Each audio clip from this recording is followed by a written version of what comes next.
The laughter cut through Katya like silver blades. She stood frozen in the doorway of the pack house common room, her 3-week-old daughter pressed against her chest in a worn cloth sling. Luna's tiny body felt too light, her breathing shallow and rapid against Katya's collarbone. The baby had barely eaten that morning, and Katya had come seeking the pack healer, hoping someone might have a different remedy, a new idea, anything that might help her daughter cling to life. Instead, she'd found this. "I'm telling you, 2 weeks maximum," Derek, one of the pack warriors, said loudly, slapping coins onto the scarred wooden table. "Look at her. She's already circling the drain. Won't make it to a month old." Katya's breath caught in her throat. She should leave. She should turn around and walk away before they noticed her. But her legs refused to move, rooting her to the spot as the scene before her crystallized into sharp, horrible focus. Maya, who had helped Katya during labor, who had whispered encouraging words and wiped her forehead with cool cloths, leaned forward with a calculating expression. "I'll take 3 weeks. She's stubborn, that baby. Takes after her mother." The woman's voice held no warmth, only the cool assessment of someone evaluating livestock. 20 silver coins says she makes it past Derek's deadline, but not to the full month. "You're both wrong," another voice chimed in. Garrett, the pack's head enforcer, crossed his arms and smirked. 1 week. The runt's already turning gray around the gills. I saw her yesterday. She didn't even cry. What kind of werewolf baby doesn't cry? She's done for. The pile of coins on the table glinted in the firelight. Silver, copper, even a few gold pieces. Katya's vision blurred as she counted the pack members crowding around, all of them contributing to this obscene lottery. 15 wolves, maybe 20, all betting on when her daughter would die. All betting on when Luna's suffering would finally end, as if her baby's death were nothing more than entertainment to break up the monotony of pack life. "What do we do with the pot if she somehow makes it past a month?" someone asked, and the group erupted in laughter. "That won't happen," Maya said dismissively. "Look at Katya. Barely eating, no mate support, rejected by the alpha's son. The baby's dying of neglect as much as whatever weakness she was born with. This time next month, we'll be watching a funeral pyre." Luna shifted against Katya's chest, making a small, pained sound that only a mother's ears could catch. The noise shattered Katya's paralysis. She stepped backward into the hallway, her heart hammering so hard she thought it might burst through her ribs. Her hands came up to cup Luna's head, fingers trembling against the soft fuzz of dark hair. The baby's skin felt papery and cool, her tiny heartbeat fluttering like a trapped bird's wings. They were betting on when her daughter would die. The pack she'd been born into, the wolves she'd grown up with, the people she'd thought of as family. They'd turned her baby's suffering into a game. Katya pressed her back against the corridor wall, fighting to breathe past the crushing weight in her chest. She'd known they disapproved. She'd felt their judgment in every sideways glance, every conversation that stopped when she entered a room. When Jared, the alpha's son and Luna's father, had rejected them both the moment Luna was born small and weak, the pack had made their position clear. Weakness wasn't tolerated. A sickly pup was a burden. But this casual cruelty, this entertainment they'd crafted from her daughter's pain, this was something else entirely. Luna whimpered again, and Katya looked down at her baby's face. Even in distress, Luna was beautiful. Her features were delicate but perfect, her tiny fingers curled into determined fists. And there, on her left shoulder blade, visible when Katya adjusted the sling, the strange silver birthmark shaped like a crescent moon that had appeared 3 days after her birth. The pack healer had gone pale when she'd seen it, then refused to speak of it. Jared had looked at the mark and called it one more sign of Luna's wrongness before walking away from them both forever. But Katya had researched it in the pack's old texts when no one was watching. She'd found only fragments, whispered legends about silver-marked children and ancient power, prophecies half-remembered and warnings long forgotten. Nothing concrete, nothing helpful, nothing that would save her daughter from a pack that had already scheduled her funeral. The laughter from the common room swelled again, and something inside Katya cracked. Not broke. She'd been broken for weeks. Since Jared's rejection, since Luna's difficult birth, since the pack's judgment had settled over her like a suffocating blanket. This was different. This was the sound of a door slamming shut on one life, and the desperate, terrifying decision to run towards something, anything else. She couldn't stay here. She couldn't watch these wolves count down the days of her daughter's life while taking bets on her death. She couldn't keep begging for help from people who saw Luna as nothing more than an inconvenient mistake soon to be corrected by nature. If Luna was going to die, it wouldn't be here. It wouldn't be as entertainment for these monsters. Katya pushed off the wall and walked on trembling legs toward her small room at the back of the Omega quarters. Her mind raced, calculating and discarding plans in rapid succession. She had no money. Jared had taken back everything he'd given her during their brief relationship. She had no allies. Any wolf who might have helped her would face pack punishment for supporting a rejected she-wolf and her dying pup. She had no survival skills for the wilderness. She'd been raised to be a pack wolf, dependent on the group's strength and resources. But she had Luna, and she had the fierce, primal love that had burned in her chest from the moment she'd first felt her daughter move in her womb. It would have to be enough. In her sparse room, Katya moved with quiet efficiency, hyper-aware of every sound in the corridor outside. She had so little to pack: a change of clothes for herself, the 3 tiny outfits she'd managed to make for Luna from scraps, a worn blanket, a water flask. She strapped Luna more securely against her chest, wrapping both of them in a heavy cloak that had belonged to her mother. The Shadowlands lay to the north, beyond the pack's territorial boundaries. Every wolf knew the stories: the forbidden territory ruled by the Alpha King, a monster so powerful that even the Council of Alphas couldn't control him.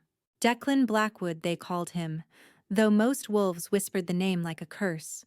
His lands were death to trespassers. His pack answered to no one. His power was said to be absolute. But the Shadowlands were also neutral territory, outside the jurisdiction of her pack. If she could make it across the border, if she could somehow survive the journey, her pack couldn't follow. Pack law was absolute about territorial boundaries. What happened in the Shadowlands stayed in the Shadowlands. She might die there. Luna might die there. But at least they wouldn't die here, with Derek counting his winnings and Maya writing Luna's death date in her betting ledger. Katya waited until deep night, when the pack was asleep and the guards were focused outward on external threats, not on a broken Omega trying to escape inward toward certain death. She slipped through the side door of the Omega quarters, the one with the faulty lock that she'd never reported, because she'd liked having one small secret, one tiny bit of autonomy in a life that had offered her none. The forest welcomed her with indifferent silence. Pine needles cushioned her footsteps as she ran, one hand supporting Luna's weight, the other pushing aside low-hanging branches. The baby didn't cry. She was too weak for sustained crying anymore, another sign of her failing health that made Katya's heart twist with grief and terror. "Stay with me," Katya whispered, her breath misting in the cold night air. "Stay with me, little moon. Just a little farther." She ran until her lungs burned, until her legs trembled with exhaustion, until the familiar sense of her pack's territory faded behind her, and something darker, richer, and infinitely more dangerous took their place: the Shadowlands. The border was marked not by signs but by sensation, a thrumming power in the earth itself, a warning that prickled across her skin and made her wolf whine in instinctive submission. This was an alpha's territory. Not just any alpha, but one whose dominance was so complete that the very ground had absorbed his power over decades of rule. Katya stumbled across the invisible line, and the world shifted. The trees here grew taller, their trunks wider than three wolves standing side by side. Bioluminescent moss clung to the bark, casting everything in an eerie green-blue glow. The air smelled of night-blooming flowers and something wild and untamed that made her pulse quicken with fear and strange fascination. She'd made it. She'd actually made it to the Shadowlands. Her legs gave out. Katya collapsed to her knees in a small clearing, her body finally acknowledging what she'd pushed past through sheer desperation. She'd just run for hours through difficult terrain while recovering from childbirth and malnourished from weeks of inadequate food. Her vision swam. Her hands shook as she carefully unwrapped Luna from the sling to check on her. The baby's eyes were closed, her breathing even more shallow than before. But the silver birthmark on her shoulder blade was glowing. Katya stared at it in wonder and horror. The crescent moon shape pulsed with soft light, not bright enough to hurt her eyes but unmistakable in the darkness. It had never done that before. The mark had always been there, silvery and slightly raised, but inert. Now it looked alive, responding to something in this place, in this territory. "What are you?" Katya whispered, touching the mark gently. "What does this mean, little moon?" Luna's eyes fluttered open. The first time in 2 days she'd been alert enough to open them, and Katya gasped. Her daughter's eyes, normally a dark gray blue like most newborn wolves, had taken on a silver sheen that matched the glowing birthmark. Then the baby smiled. It was a tiny expression, barely a quirk of her small mouth, but it was there. Luna looked at her mother with those strange silver eyes and smiled, and Katya felt something shift in the air around them, something ancient and powerful and utterly beyond her understanding. The last thing Katya saw before darkness claimed her was Luna's birthmark blazing brighter, a silver beacon in the Shadowlands night, calling out to something in the darkness, or someone. The scent hit Declan first.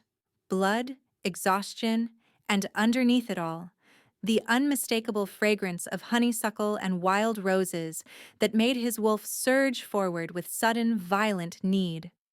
Mate. He'd been patrolling his territory's borders, a habit he'd maintained for 30 years despite his beta's insistence that it was beneath an alpha king's dignity. Declan preferred to know his lands intimately, to scent any intrusion before it became a threat, to remind himself of the vast domain he'd built from blood and determination. He'd never expected to find this.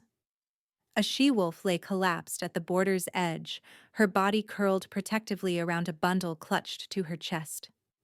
Even unconscious, her arms formed an unbreakable cage around what Declan's sharp eyes recognized as an infant wrapped in cloth. The she-wolf's dark hair spilled across the moss-covered ground, and her clothes were torn and dirty from hard travel. She'd run here. Run hard, pushing herself past endurance, fleeing something terrible enough to risk entering his territory uninvited. Alpha, Marcus, his beta, appeared at his shoulder with 3 pack warriors fanning out behind him. Unknown she-wolf. No pack scent. We should... She's my mate, Declan said quietly, and the words felt like both a revelation and a recognition of something his soul had always known was missing. Marcus inhaled sharply, and Declan knew his beta could scent it too now, the way his own scent had already begun reaching out toward the unconscious she-wolf, the biological imperative of a mated bond beginning to form.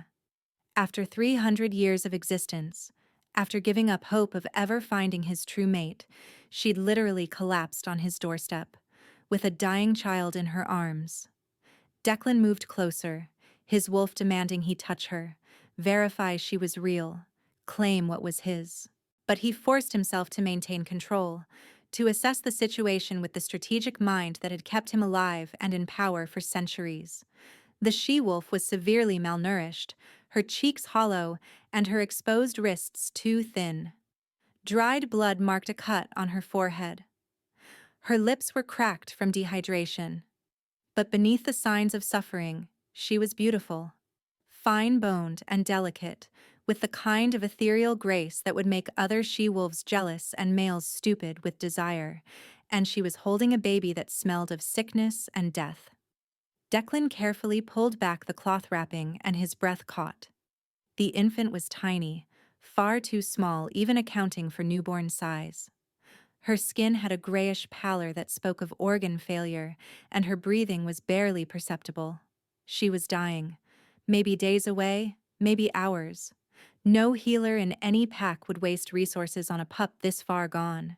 But on her shoulder blade, visible through her thin wrap, was a silver birthmark shaped like a crescent moon. Declan had lived for 3 centuries. He'd seen things other wolves only read about in dusty texts.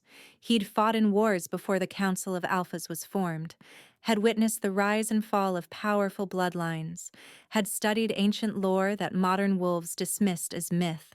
He recognized that mark. "Marcus," he said, his voice carefully neutral despite the shock coursing through him. "I'm bringing them to the fortress. Get Sienna.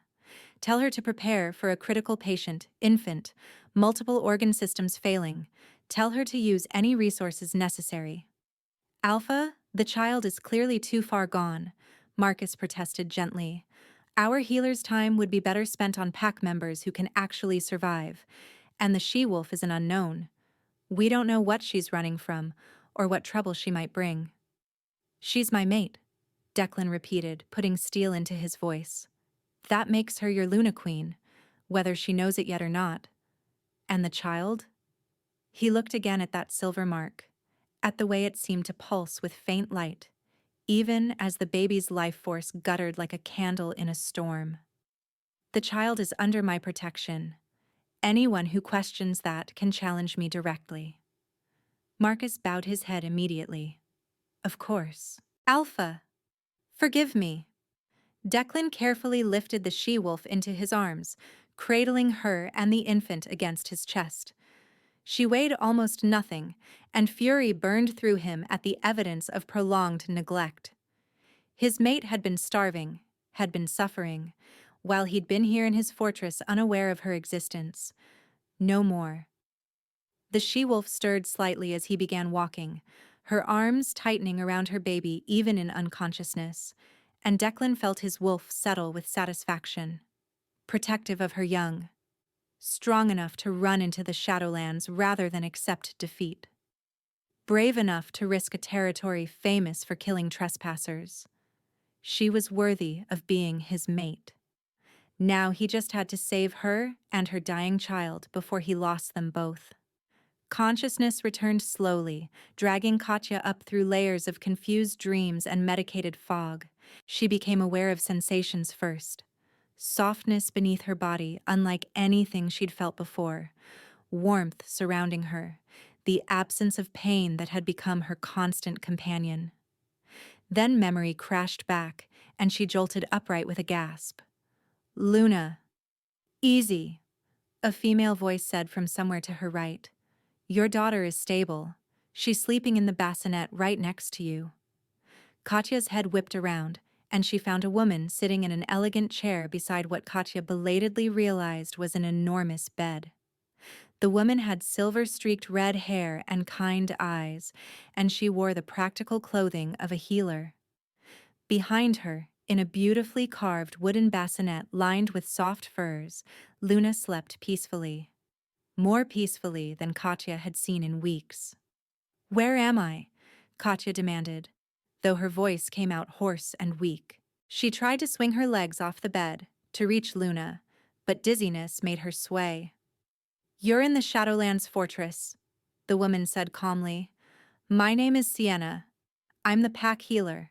You've been unconscious for 3 days while we treated your malnutrition, dehydration, and various other injuries.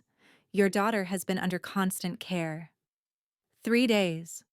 Katya's heart hammered in her chest as she processed that information. 3 days in the Alpha King's territory, completely vulnerable, and she was still alive. Luna was still alive.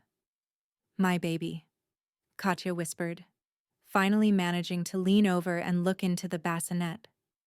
Luna looked different. Her skin had color now, a healthy pink instead of the grayish tinge that had terrified Katya. Her breathing was deep and even. As Katya watched, Luna's tiny fist curled and uncurled in sleep, showing a strength that hadn't been there before. "What did you do?" Katya breathed, unable to believe what she was seeing. "Everything I could," Sienna said quietly. "Though I'll be honest, for the first 2 days I didn't think she'd make it. Whatever was wrong with her goes deeper than simple illness." But then her silver mark started glowing again, and something shifted. She started responding to treatment, started fighting to live. Katya looked up sharply. "You know what the mark means." "I know what it might mean," Sienna corrected, "but that's not my story to tell. The Alpha wants to speak with you when you're strong enough." The Alpha. The Alpha King. Declan Blackwood. Terror flooded through Katya, drowning out the relief of Luna's improvement. She'd trespassed on the most dangerous Alpha's territory. She'd crossed his borders without permission, bringing a dying baby with her, potentially drawing her old pack's attention to his lands. "He's going to kill us," Katya said flatly, pulling Luna from the bassinet despite Sienna's protest. She needed to hold her daughter, needed to feel that she was real and alive and warm before the Alpha King decided their punishment. "We trespassed. Pack law is clear." "Alpha Declan doesn't want to kill you," Sienna said, and something in her tone made Katya look up sharply. The healer was smiling, a knowing expression that made Katya's stomach flip. Quite the opposite, actually. Before Katya could ask what that meant, a knock sounded at the door. "Enter," Sienna called, and Katya's world tilted on its axis. The man who walked through the door was the most beautiful and terrifying thing she'd ever seen. He was tall, at least 6.5 feet, with broad shoulders and a predator's grace that marked him as alpha even without the overwhelming power that rolled off him in waves. His hair was dark as midnight, his eyes a striking amber gold that seemed to glow in the soft light. His features were sharp and aristocratic, his jaw strong, his mouth set in a firm line that suggested he rarely smiled. He was gorgeous. He was deadly. He was looking at her like she was the answer to a question he'd stopped asking centuries ago, and when their eyes met, Katya felt it. The unmistakable, undeniable pull of a mate bond snapping into place. Mate. No. No, no, no. Katya clutched Luna tighter, her wolf rising up in a confusion of desire and terror. This couldn't be happening. She was rejected. Broken. The mother of a weak pup who'd been dying until 3 days ago. The Alpha King couldn't possibly want her as a mate. He would reject her the moment he learned her history, the moment he realized she came with baggage and problems and a pack that had literally bet on her daughter's death. This was just another kind of cruelty, to show her what she could never have. "I'm Declan," the Alpha King said, and his voice was deep and rich and made her wolf whine with longing. "You're safe here. Both of you." Katya wanted to believe him. With everything in her, she wanted to believe that she'd found sanctuary, that this impossible mate bond could be real, that Luna might actually survive and thrive. But she'd learned the hard way that hope was just another word for future disappointment. "Why?" she whispered, hating how small her voice sounded. "Why save us? Why care?" Declan's golden eyes softened, and he took a careful step closer, moving like he was approaching a wild animal he didn't want to spook. "Because you're mine. Because the moment I found you on my border, everything changed. Because I've waited 300 years for you, and now that you're here, nothing will take you from me." He said it with such absolute conviction that Katya almost believed him. Almost. "You don't know me," she said, tears burning in her eyes. "You don't know what I am, where I came from, what I've done. You don't know that I'm rejected, that my own mate looked at Luna and walked away, that my pack— I know you ran into the Shadowlands to save your daughter, Declan interrupted gently. I know you collapsed on my border and still held her protected in your arms. I know you're strong enough to survive whatever hell you came from. That's enough for me. Luna stirred against Katya's chest, making a small sound that might have been contentment, and Katya felt something crack in her carefully constructed walls. I don't understand, she whispered. You will, Declan promised. I'm not asking you to trust me immediately. I'm not demanding you accept the mate bond right now. I'm just asking you to stay, to let me protect you both, to give me a chance to show you that not all alphas are like whoever hurt you. Katya looked down at Luna, who was blinking up at her with clear, bright eyes for the first time in weeks. Her daughter was alive. Against all odds, in the territory of the most feared alpha in existence, her baby was thriving. Maybe, just maybe, hope wasn't quite as futile as she'd believed. Okay, Katya breathed. We'll stay. Declan's face transformed with a smile that took Katya's breath away, and for the first time since discovering the betting pool, she felt the tiniest spark of something that might eventually become happiness. The days following Katya's agreement to stay blurred together in a haze of cautious wonder and persistent disbelief. Luna's improvement was nothing short of miraculous. Each morning brought more color to her cheeks, more strength to her tiny limbs, more alertness to those strange silver-tinged eyes. Katya watched her daughter transform from a dying infant into a thriving one, and the change felt both like salvation and like walking on ice that might crack at any moment. Sienna visited twice daily, monitoring Luna's progress with meticulous care and barely concealed amazement. The healer never quite explained what she'd done differently, and Katya sensed there were things being left unsaid, ancient knowledge hovering just beyond the edges of their conversations. But Luna was alive and getting stronger, and that was all that truly mattered. On the 5th day after waking, Declan appeared at her door with Beta Marcus at his side. Katya's wolf immediately perked up at his scent. Pine and wood smoke, and something darkly masculine that made her pulse quicken despite her best efforts to remain detached. He'd visited briefly each day, always proper, always respectful, never pushing for more than she could give. It was driving her slowly insane in ways she didn't want to examine too closely. I'd like to offer you a position in the pack, Declan said without preamble, his golden eyes steady on hers. You're not a prisoner here, Katya. You're not a guest relying on temporary hospitality. If you stay, I want you to have purpose, dignity, and a role of your own choosing. Katya shifted Luna in her arms, the baby's weight now substantial enough to feel real instead of frighteningly insubstantial. What kind of position?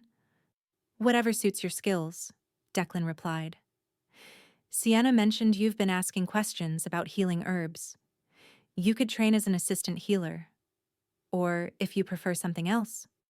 The library, Katya interrupted, then flushed at her own boldness. I saw it when they brought me here. I used to catalog the books in my old pack before Jared, before pregnancy, before everything fell apart. I'm good with organization and research.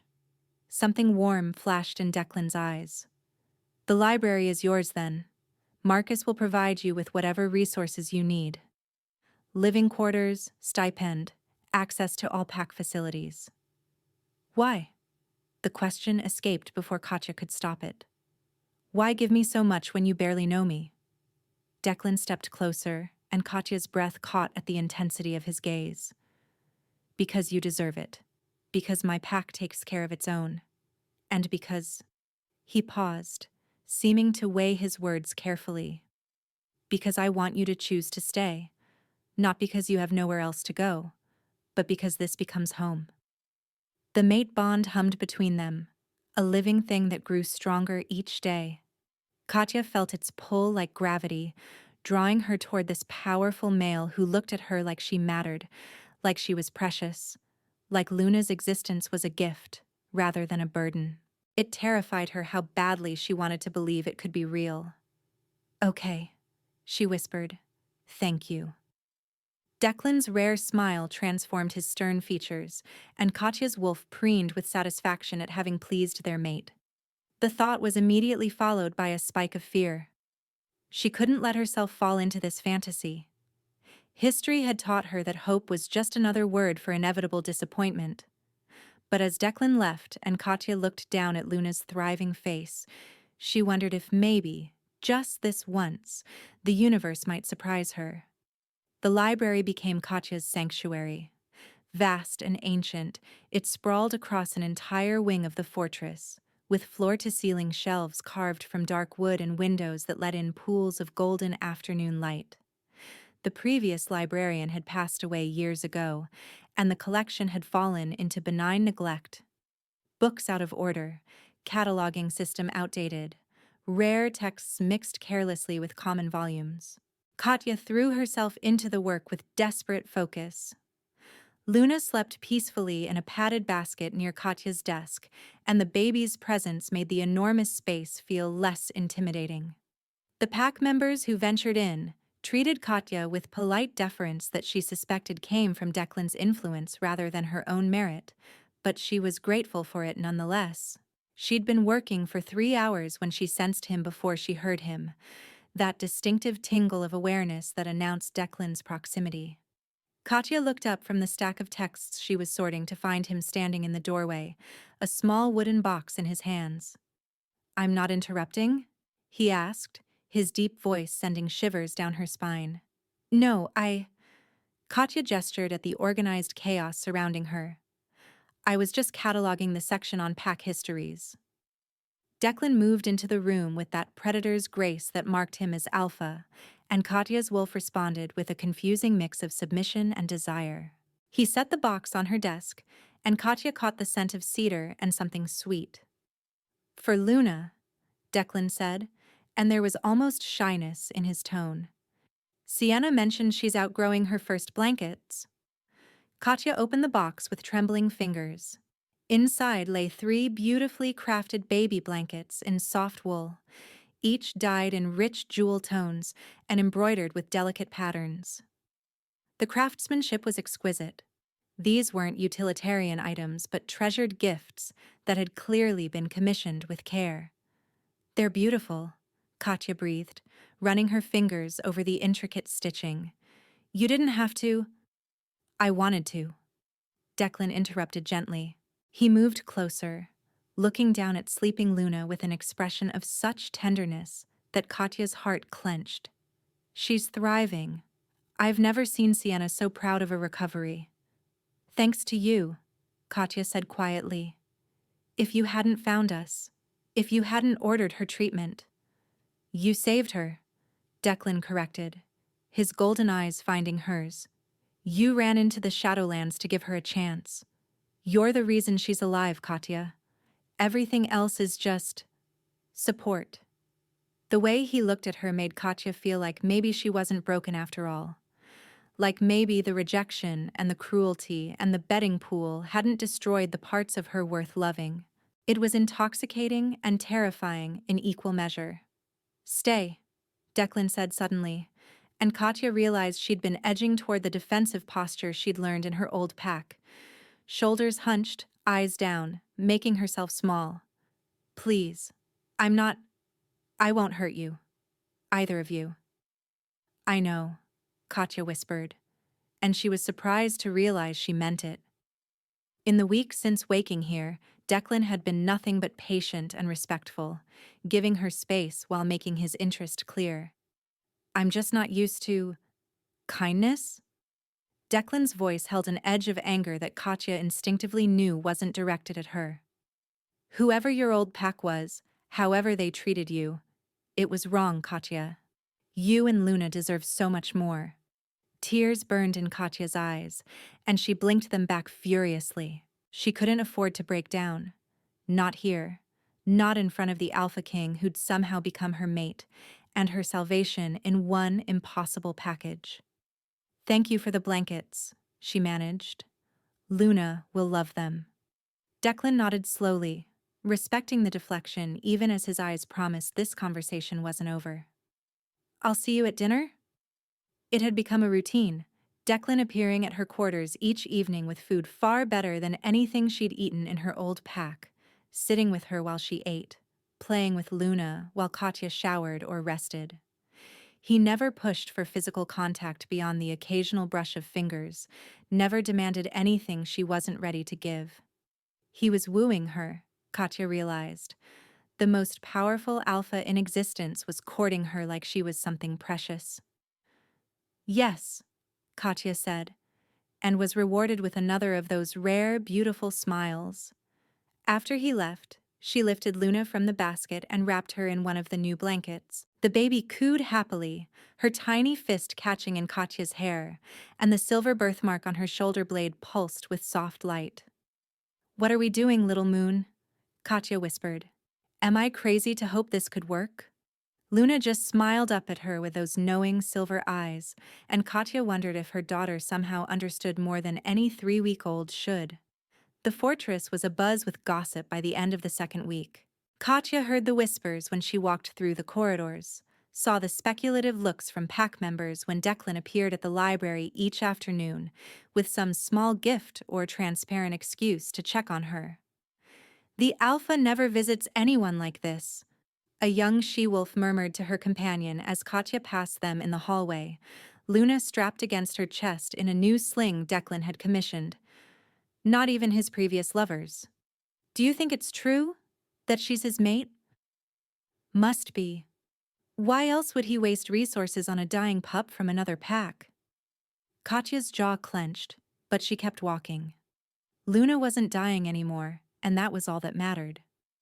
Let them talk. But the gossip was impossible to ignore, especially when it came from friendlier sources.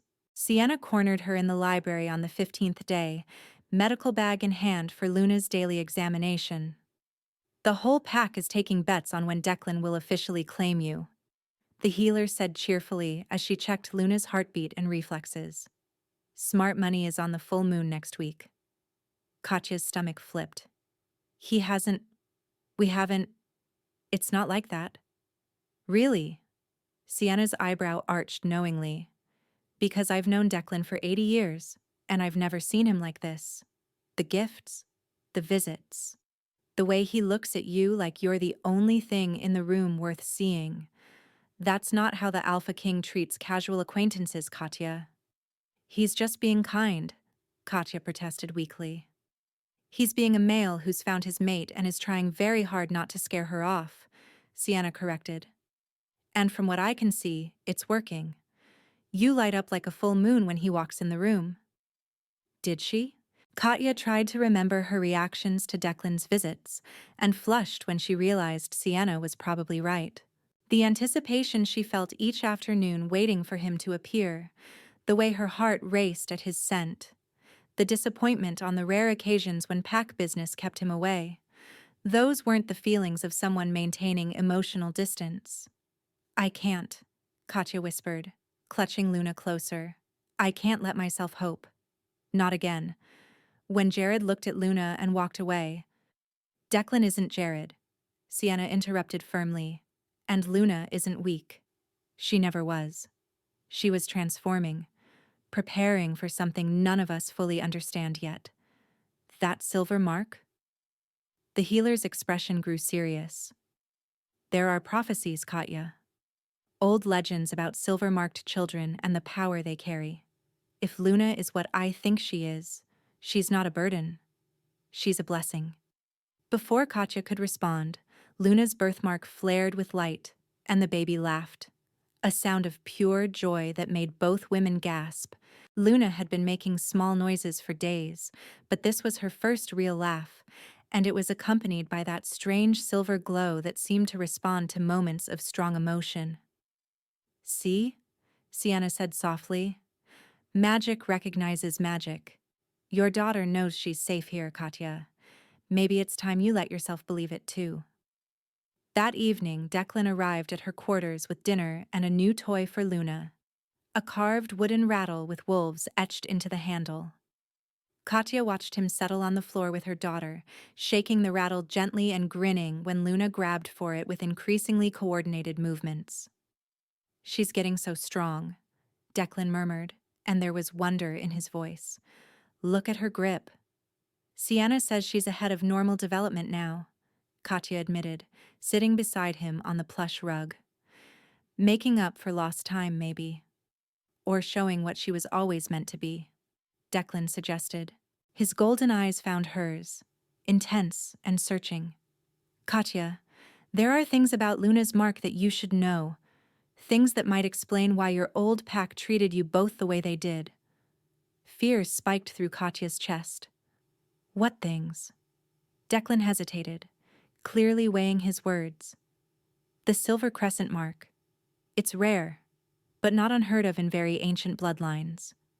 Children born with it are said to carry special gifts, powers that manifest as they grow. Your old pack might have recognized what Luna is and feared it, or wanted to control it." The memory of Maya's calculating expression, of Derek's cold assessment, suddenly took on new and sinister meaning. They hadn't just been cruel. They'd been evaluating Luna, waiting to see if she'd survive long enough to become valuable. "They were betting on when she'd die," Katya said hollowly. "But maybe they were also hoping she wouldn't, hoping they could claim her power if she lived." Declan's expression darkened with barely controlled rage. "What pack? Who did this to you?" Katya had carefully avoided naming her old pack, some instinct warning her that bringing them up would shatter this fragile sanctuary she'd found. But looking at Declan's fierce protectiveness, at the way he'd seamlessly included Luna in his care without hesitation, she felt the walls she'd built begin to crack. "Ronan's pack," she whispered. "The Silverpine territory, 3 days north of here. Alpha Ronan's son Jared was Luna's father. When she was born small and sick, he rejected us both. The pack, they made a betting pool about when Luna would die." The temperature in the room seemed to drop as Declan's power flared in response to his fury. Luna whimpered, sensing the change, and Declan immediately controlled himself, scooping the baby up and soothing her with gentle sounds. "I'm sorry," he said, though whether to Luna or Katya wasn't clear. "I'm sorry you went through that. And I'm sorry to tell you this, but Ronan is going to come looking for you. For Luna, specifically. If he realizes what she is, what she might become."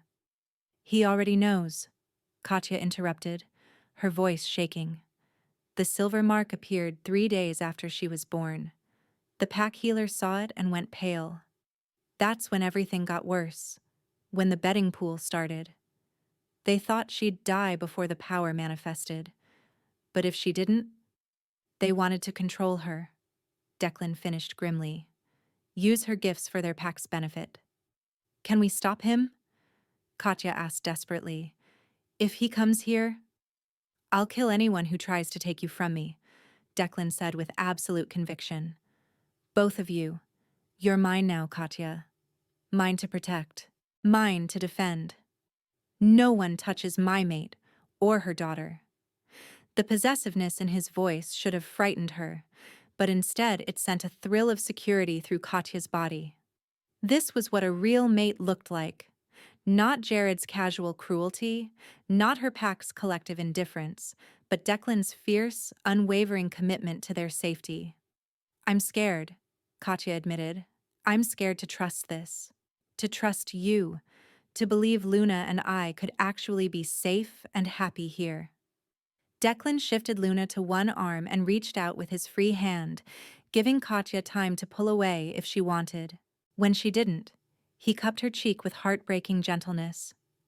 "I know," he said softly, "and I'm not asking you to trust me completely yet. Just don't run. Stay. Give me time to prove that this is real, that I'm not going anywhere, that you and Luna have a home here for as long as you want it." Katya leaned into his touch, her wolf purring with satisfaction, and for the first time since discovering the betting pool, she let herself imagine a future that didn't include constant fear. Okay, she whispered. We'll stay. The peace lasted exactly 5 more days. Katya was in the library, Luna sleeping peacefully in her basket, when Beta Marcus appeared in the doorway with an expression that made her blood run cold.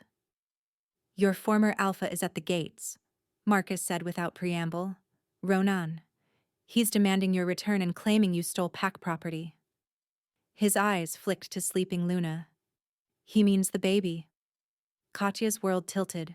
She stood on shaking legs, automatically moving to position herself between Marcus and Luna's basket. Declan is already at the gates, Marcus assured her. He sent me to move you to the royal wing. You'll be safer there, closer to his quarters, easier to defend. He's going to take her, Katya whispered, terror flooding her system. Ronan wants her power. He'll kill me and take Luna and… No one is taking anyone, Marcus said firmly. Come with me. Now.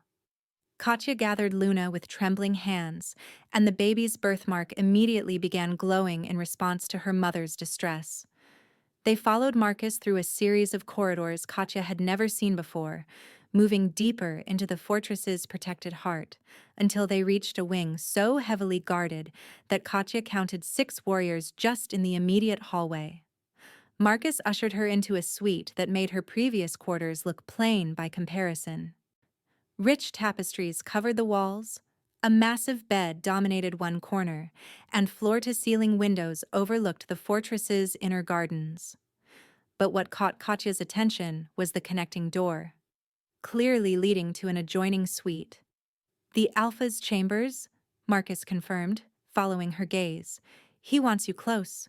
Wants to be able to reach you in seconds if anything happens. A commotion from outside drew their attention. Raised voices, the sound of many footsteps, the unmistakable aura of multiple alphas in proximity. Katya rushed to the window and looked down at the fortress's main courtyard. Declan stood at the top of the entrance steps, radiating lethal power. Below him, at the base of the stairs, stood a male Katya recognized with visceral hatred. Alpha Ronan, with his silver-streaked hair and cruel smile. Behind Ronan, at least 20 warriors spread out in an intimidating display of force. And beside Ronan, looking smug and entitled as always, stood Jared, Luna's father, the male who'd rejected her, who'd called her weak, and walked away without a backward glance. Katya's wolf snarled with rage and Luna started crying in earnest, her birthmark blazing so bright that even Marcus stepped back in shock. The light was visible through her blanket, pulsing in time with the baby's distressed wails. They're here for her, Katya breathed. Oh gods, they're going to take her. Marcus moved to block the door, his own power rising in response to the threat. Over my dead body. And trust me, they'll have to go through Declan first. That's not a fight anyone wins. But even as he spoke, Katya saw more figures emerging from the forest surrounding the fortress. Wolves from her old pack, dozens of them, moving to surround Declan's territory. This wasn't a simple demand for her return. This was a siege.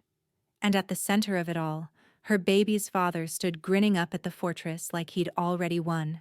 The throne room was designed to intimidate, and it did its job well. Declan sat in a chair carved from dark wood that looked more like a weapon than furniture, his posture deceptively relaxed, but his eyes burning with barely controlled fury. Katya stood beside him. He'd insisted she be present for these negotiations, had refused to discuss her fate without her input, with Luna clutched protectively against her chest. Ronan and Jared had been permitted entry with 2 guards each, a concession Marcus had argued against but Declan had allowed. Katya suspected her mate wanted to see his enemies face to face, wanted to take their measure before deciding how thoroughly to destroy them. You harbor our property, Ronan said without preamble, his voice carrying the arrogant authority of an alpha used to being obeyed. The she-wolf Katya and her offspring belong to Silverpine Pack. We demand their immediate return. Katya is not property, Declan replied, his tone deceptively mild. She's a free she-wolf who sought sanctuary in my territory. I have no obligation to return her to a pack that clearly failed to protect her. Jared stepped forward, and Katya's wolf bristled with hatred. She stole my daughter. That child carries my bloodline.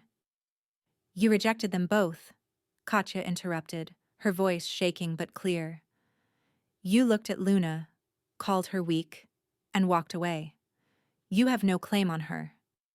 I have every claim, Jared shot back, his handsome features twisted with irritation. She's my blood, and now that she's survived her sickness, now that her value is clear. Value? Declan's power exploded outward, forcing everyone in the room to their knees except Katya, whom he shielded with his own aura. You rejected a dying infant, and now that she's healthy, you want her back? You're not her father. You're a disgrace. Ronan struggled back to his feet, rage modeling his face. You don't understand what that child is. The silver mark. She's a silver child, carrying power that belongs to our bloodline. We have the right to raise her, to guide her gifts. To use her, Katya spat. You bet on when she'd die. Your pack made entertainment of my daughter's suffering. Now you want to pretend you care about her welfare? You made them bet? Declan's voice had gone deadly quiet, and Katya felt his wolf pressing against the surface, demanding blood. On an infant's death? We simply acknowledged reality? Ronan said dismissively. The pup was dying. It would have been foolish to waste resources on something clearly doomed to fail. But now, circumstances have changed. Get out, Declan ordered, rising from his throne in a motion so graceful and threatening that both Silverpine wolves stumbled backward. Get off my territory, you have no claim here. We'll return with the Council of Alphas, Ronan threatened. Pack law is on our side. Rejected she-wolves belong to their birth pack. You can't keep her. Watch me, Declan growled. Now leave before I forget the rules of hospitality and kill you where you stand. Ronan and Jared retreated, but the look Ronan threw at Luna promised this wasn't over. As soon as they were gone, Declan turned to Katya with anguished eyes. I won't let them take you, he swore. I don't care what pack law says. You're mine. I believe you, Katya whispered, and she did. But fear still coiled in her gut like a living thing. They came at midnight. Katya had finally gotten Luna to sleep after hours of the baby's distressed crying. The birthmark had been glowing continuously since the confrontation, as if Luna could sense the danger surrounding them. Exhausted, Katya had collapsed into her own bed in the royal wing, trusting the guards outside her door to keep them safe. She woke to the sound of fighting and the scent of foreign wolves. Katya bolted upright, instantly alert, and her heart stopped. The connecting door to Declan's chambers stood open, and 3 wolves in Silverpine pack colors were attempting to force their way through toward Luna's bassinet. A warrior, not pack guards, but assassins sent to kidnap her daughter. No, Katya screamed, throwing herself toward the bassinet, but one of the wolves backhanded her across the face with enough force to send her crashing into the wall. Pain exploded across her cheek, and vision swam, but Katya fought through it, her wolf rising with primal fury. No one touched her baby. No one. She shifted mid-lunge, her wolf form erupting in a shower of silver light that made the assassins hesitate. Katya's wolf was small. She'd always been petite, always been considered weak, but desperation gave her strength.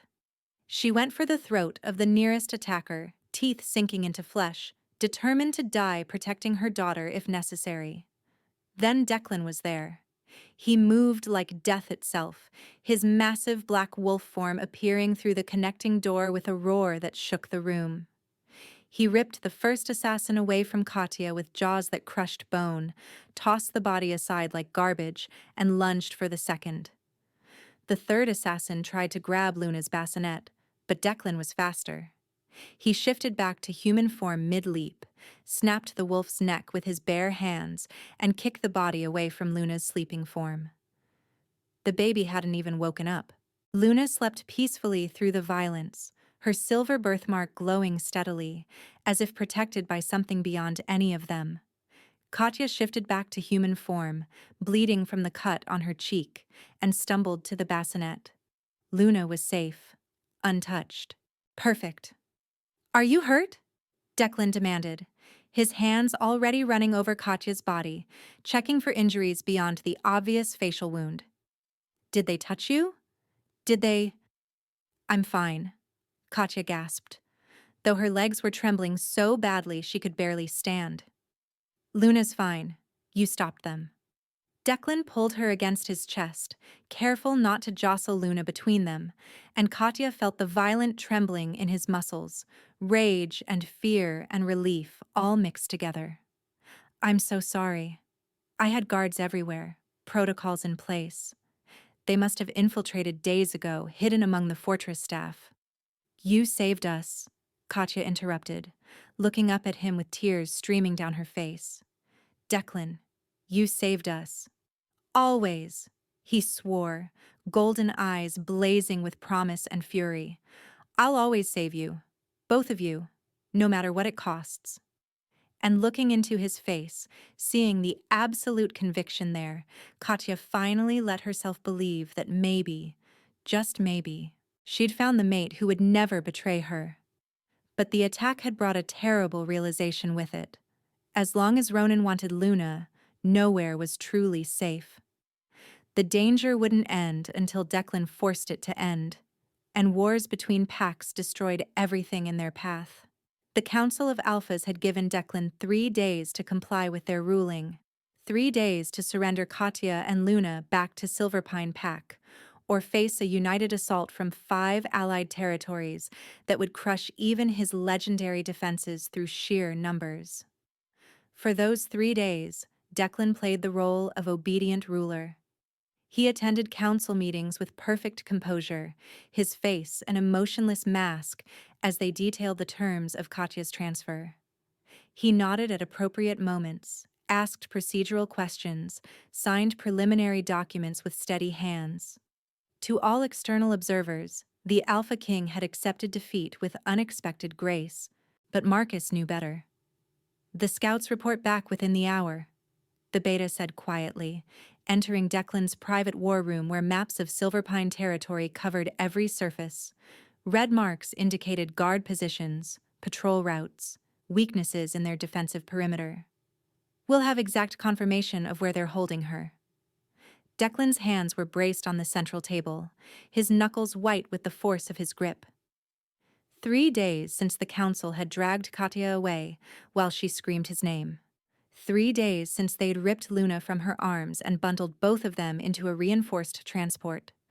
3 days since Declan had watched his mate believe he'd chosen politics over her protection. The betrayal in her eyes haunted him. What about our allies? Declan asked, his voice deadly calm in a way that made Marcus's wolf whine with instinctive submission. 6 packs have pledged warriors, Marcus reported. More than enough to offset the council's numbers. They're willing to move on your command. And the information I requested about Ronan's techniques? Marcus's expression darkened. He's known for extracting information through creative means. Silver poisoning, sensory deprivation, psychological torture. If he's interrogating Katya about our defenses... He is, Declan interrupted, his power flaring hot enough that frost formed on the windows despite the summer heat. That's why they took her. They think she knows our vulnerabilities, our patrol schedules, our hidden passages. They're wrong. I never discussed strategy with her, but they'll hurt her trying to find out anyway. The thought of Katya in pain, believing he'd abandoned her, made Declan's wolf claw at his control with murderous intent. He'd waited 300 years for his mate, and the universe had given him mere weeks before politics tore her away. The council thought they understood his power, thought they could manipulate him through threats and tradition. They were about to learn exactly how wrong they were. A knock at the door announced the scouts' arrival. A young wolf named Tessa who'd infiltrated Silverpine territory disguised as a wandering Omega-seeking sanctuary. She looked exhausted and rattled, but her report was clear. "They're holding her in the underground dungeons beneath the Alpha's compound," Tessa said, spreading a hastily drawn map across the table. "Silver chains, minimal guard rotation because they think she's too weak to be a threat. But Alpha, there's more. The baby. They've separated Luna from Katya, keeping her in an adjacent cell. They're using the child's cries to break down Katya's resistance." Declan's vision went red. They'd taken Luna from her mother, were using an infant's distress as a torture device, and somewhere in those dungeons his mate was listening to her daughter scream, while bound in silver that burned her skin with every breath. "How long until we can move?" he asked, his voice barely human.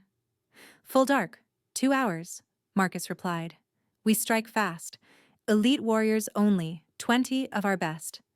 In and out before their reinforcements can mobilize." "Make it 1 hour," Declan said. "And Marcus? No survivors among the guards. Anyone who participated in this, anyone who hurt her, dies tonight." Marcus bowed his head. "Yes, Alpha." Declan looked at the maps, at the carefully marked routes that would take them into the heart of enemy territory, and let his wolf's rage settle into cold, focused determination. The council thought they'd won. Ronan thought he'd secured his prize. Jared probably believed he'd get his daughter back along with whatever power she represented. They were all about to learn what happened when someone was foolish enough to take what belonged to the Alpha King. The pain had become Katya's whole world. Silver burned against her wrists, her ankles, her throat. Thick chains that sapped her strength and prevented her wolf from emerging. She hung suspended in the center of a stone cell that reeked of old blood and suffering, her arms stretched above her head until her shoulders screamed in protest, her toes barely brushing the floor. Days had passed, though she'd lost count of exactly how many in the darkness interrupted only by interrogation sessions. And through it all, Luna's cries echoed from somewhere nearby. "Where are the hidden entrances to the Shadowlands fortress?" Ronan's voice came from the doorway, accompanied by footsteps that made Katya's stomach clench with dread. He'd been here 3 times already today, growing increasingly frustrated with her stubborn silence. "You lived there for weeks. You must have seen something useful." "I was in the library," Katya gasped, her throat raw from screaming and dehydration. "I cataloged books, that's all." "Liar," Ronan snarled, and backhanded her hard enough that blood filled her mouth. "The Alpha King doesn't move someone into the royal wing without sharing intelligence. What are his defensive weaknesses? How many warriors does he command? What about the old passages from the eastern mountains?" Katya said nothing, focusing instead on Luna's continued crying from the adjacent cell. Her daughter sounded healthy at least, angry rather than weak. And that small mercy kept Katya from breaking completely. Luna was alive, still fighting. If Katya could just endure a little longer. But endure for what? Declan had let them take her. She'd watched him stand motionless as the council dragged her away, had seen his calculated decision to protect his kingdom instead of his mate. The mate bond that had felt so real, so powerful, had been nothing more than biological impulse overruled by political necessity. She was alone. Again. Always. "The baby can go much longer without food," Ronan said conversationally, adjusting the silver chain around Katya's throat until she choked. "We've been keeping her fed, keeping her comfortable, but that can change. Would you like to watch your daughter starve, Katya? Would that loosen your tongue?" "Don't touch her," Katya rasped, terror flooding through exhaustion. "Please. She's just a baby. She doesn't—" "Then talk," Ronan interrupted. "Give me something useful about the Alpha King's defenses and I'll let you see her. I'll even ease up on the silver. I can be merciful when my demands are met." Katya's mind raced through her limited options. She genuinely didn't know anything strategically useful. Declan had been careful never to discuss pack security in her presence, probably anticipating exactly this scenario. But Ronan would never believe that. He thought she'd been playing politics in the royal wing instead of just falling helplessly in love with a mate who'd ultimately abandoned her anyway. "I don't know anything," she whispered. "Please, I'm telling the truth. He never told me." The door burst open, and a guard stumbled in, his face pale with panic. "Alpha, we have a problem. Perimeter scouts report movement. Multiple unknown wolves approaching from the northern border." Ronan's expression shifted from anger to calculation. "How many?" "20, maybe more. Moving fast, in formation. They're not trying to hide their approach." "That's impossible," Ronan said slowly. "The Council of Alphas gave us 3 days. Declan has 2 more before the deadline expires. He wouldn't dare—" An explosion rocked the compound, close enough that dust rained from the dungeon ceiling. Luna's cries intensified into genuine screams of terror, and Katya's wolf surged against the silver chains with desperate maternal fury that accomplished nothing except burning her wrists deeper. Another explosion, closer. The sound of fighting echoed from somewhere above. Snarls, screams, the unmistakable clash of wolves in combat. "He came," Katya breathed, not daring to hope. "Declan came for us." Ronan's face twisted with rage. "Guard, stay with her. Make sure she doesn't move. If the Alpha King breaks through, if he gets anywhere near this level, you kill the baby first. Understood?" "No," Katya screamed, thrashing against her chains hard enough that blood ran freely down her arms. "No, please, don't hurt her. Ronan, please." But the Alpha was already gone, running toward the sounds of battle with reinforcements at his heels. The guard, a young male Katya vaguely recognized from her time in Silverpine Pack, stood frozen in the doorway, torn between orders and the clear sounds of their defensive lines being obliterated. Luna's screams reached a pitch that made something crack inside Katya's chest. Not break. Breaking implied weakness, fragility, defeat. This was different. This was the sound of a mother hearing her child in mortal danger and having every civilized restraint shatter like glass. The silver chains began to glow. Katya looked down at her bound wrists in shock and saw silver light emanating from her skin, the same otherworldly radiance that pulsed from Luna's birthmark. It spread up her arms, across her chest, pooling in the hollow of her throat where the collar burned hottest. The pain didn't lessen. If anything, it intensified. But Katya felt something ancient and primal rising within her, responding to her daughter's cries with power that had been sleeping in her bloodline for generations. The guard's eyes widened. "What?" Katya pulled. The silver chain snapped like thread. She dropped to the floor, her legs barely supporting her weight, but the silver light intensified until it blazed from every inch of exposed skin. Power flooded through her body, washing away exhaustion and pain, replacing human weakness with something infinitely stronger. Her wolf emerged without conscious thought, a transformation that should have been impossible in her depleted state. But this wasn't her wolf anymore. This was something older. Something that predated pack hierarchies and alpha dominance. Something that answered only to the primal imperative of protecting her young. The guard shifted and lunged, going for her throat with claws extended. Katya caught his attack mid-strike, her smaller wolf form somehow possessing strength that defied physics. She twisted, heard bone snap, and tossed his body aside with effortless force that should have been impossible. Luna's cell. She had to reach Luna. Katya shifted back to human form and ran down the corridor, following her daughter's cries to a reinforced door with silver bars. Luna was inside, lying in a basic wooden crib, her tiny face red with distress and her birthmark blazing with light that matched Katya's own. 3 guards stood between Katya and her daughter, weapons drawn. "Stand down," one of them ordered, though his voice shook. "Alpha's orders. The child dies if—" Katya raised her hand, and silver light exploded from her palm. It struck the guards like a physical force, slamming them against the stone walls with enough impact to crack the rock. She barely registered their collapse, her entire focus on reaching through the bars, now warped and twisted from her power, and lifting Luna from the crib. Her daughter's cries cut off instantly. Luna looked up at her mother with those strange silver eyes, recognition and relief plain on her tiny face, and the light from both their birthmarks pulsed in perfect synchronization. Katya felt it then, the connection between them, deeper than blood, older than pack bonds.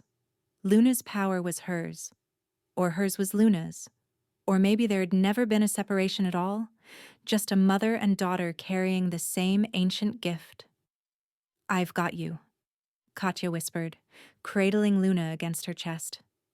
"I've got you, little moon. No one will ever take you from me again." Heavy footsteps echoed from the corridor behind her, multiple wolves running toward the dungeons drawn by the commotion. Katya turned to face them, her body positioning automatically to shield Luna, silver light still emanating from her skin in waves of protective fury. The first wolf through the doorway was massive and midnight black, with golden eyes that widened in shock and wonder. Declan.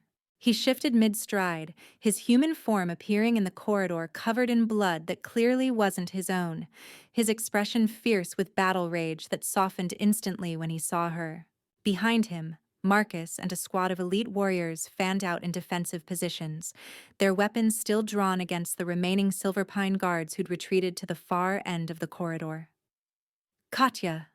Declan breathed, taking one step toward her before stopping himself, clearly unsure if his presence would be welcome. What are you?" Katya looked down at her glowing skin, at Luna's matching radiance, and felt the truth settle into her bones.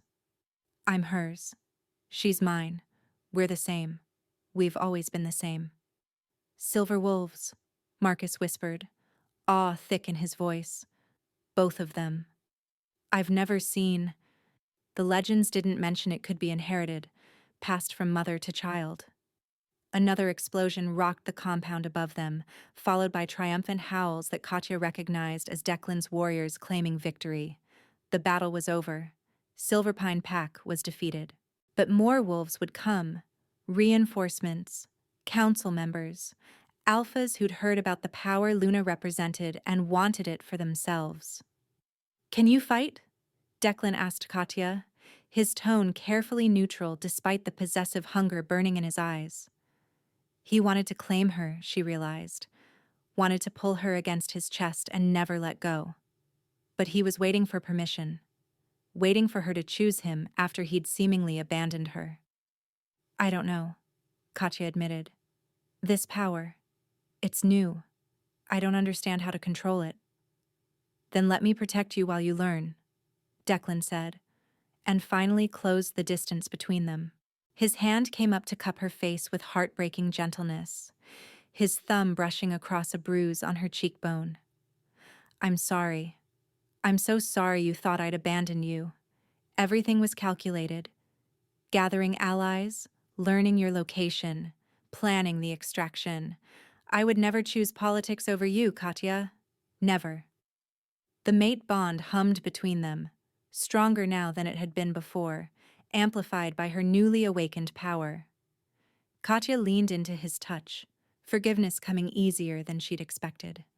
He'd come for her. He'd brought warriors and explosives, and was currently standing in the ruins of her former pack's compound, wearing the evidence of his rage on his skin. "They're coming," Marcus warned from his position by the corridor entrance. Multiple signatures approaching from the east, council reinforcements, at least 50 wolves. Declan's expression hardened. "Then they'll see what happens when they threaten my mate. Katya, can you walk? Can you carry Luna?" "Yes," Katya said, though her legs trembled with exhaustion beneath the power thrumming through her veins. "But Declan, I don't know how to fight. Not like this. Not with—" "You won't be alone," Declan interrupted, his golden eyes blazing with promise and barely restrained violence. "We fight together. Our mate bond will amplify both our strengths.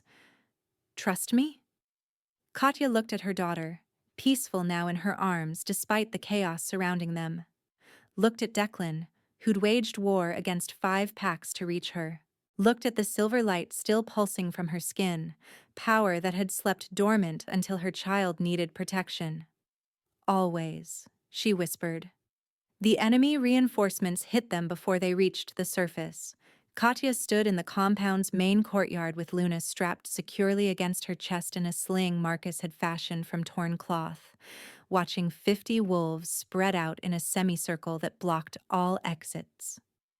Among them, she recognized faces from the council sessions, alphas who'd ruled against her, who'd declared her Silverpine property, who'd sentenced her to this nightmare. And at the center, bruised but alive, stood Ronan with Jared at his side. "Impressive rescue," Ronan called out, his voice carrying across the courtyard. "But you're surrounded, Blackwood. Surrender the she-wolf and her offspring, and we'll let your warriors retreat unharmed. Fight us, and none of you leave here alive." Declan moved to stand beside Katya, his power radiating in waves that made the enemy wolves shift uncomfortably. "I claimed this territory by right of conquest when I killed your alpha heir in single combat. Your pack is mine now, Ronan, which makes you trespassing on my land." That wasn't entirely accurate. Ronan was still alive, still alpha, but Katya felt the truth of it anyway. Declan had carved through Silverpine defenses like they were nothing, had decimated their forces, had broken their power structure so thoroughly that whatever remained could never challenge him.